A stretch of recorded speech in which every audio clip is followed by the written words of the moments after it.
माननीय प्रधानमंत्री श्री नरेंद्र मोदी और ओडिशार सुपुत्र धर्मेंद्र प्रधानकर ओडिशा को एक समृद्ध राज्य भाव देखिबार स्वप्न रही। भारत का स्टार्टअप इकोसिस्टम आज दुनिया में अपना परचम लहरा रहा है। राज्य में तैल और गैस क्षेत्र में विप्लव आनिबा परे धर्मेंद्र प्रधान ओडिशार युवपीढ़ी को जड़े उद्योगी भाव में देखा चाहते।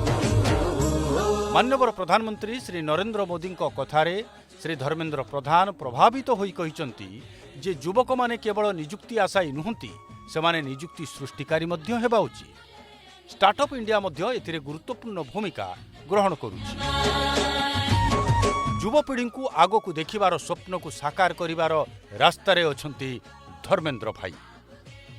से अनेक शिक्षानुष्ठान प्रतिष्ठा करिबा सहित राज्य रे 100 क्यूब स्टार्टअप आरंभ करिसंती।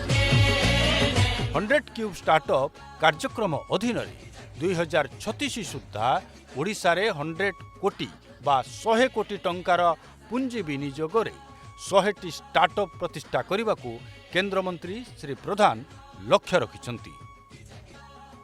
एही लक्ष्य हासिल पाई एही कार्यक्रम माध्यम युवपीढ़ी को आवश्यक संबल, मेंटरशिप, आगुआ पुंजी एवं निवेशकों निकटरे पहुंचवार सुविधा जोगाई दिया जिवो।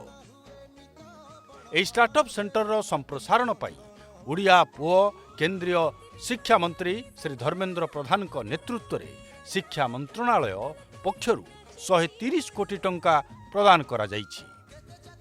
भुवनेश्वर आईआईटी परिसर रे ए स्टार्टअप सेंटर प्रतिष्ठा करा जाइछि। हमें अगर हमारी नई पीढ़ी को 21st सेंचुरी में इस प्रॉब्लम्स और इस अपॉर्चुनिटी को नॉलेज के साथ एक ब्रिज बनाते हैं, उसी की नाम है 100 क्यूब। एक विनम्र प्रयास है। ओडिशा परिप्रेक्षी रे धर्मेंद्र प्रधान अतीत रे मध्य अनेक गुरुत्वपूर्ण कार्य करिछन्ति। उदाहरण स्वरूप ओडिशा रे ही से प्रथम स्किल इंडिया सेंटर खोलिथिले। प्रधानमंत्री नरेंद्र मोदी नेतृत्व में केंद्र सरकार एभली अनेक प्रकल्प रे पुंजी निवेश करिछन्ति। धर्मेंद्र प्रधान ओडिशा माटी पाई मसीहा भावे काम करुछन्ति ओ तांकु लोकंक भल पाइबा मध्य मिलुछि। अमर सुखे अमर दुखे धर्मेंद्र भाई दिन रात लड़ू वचन अमर साथी।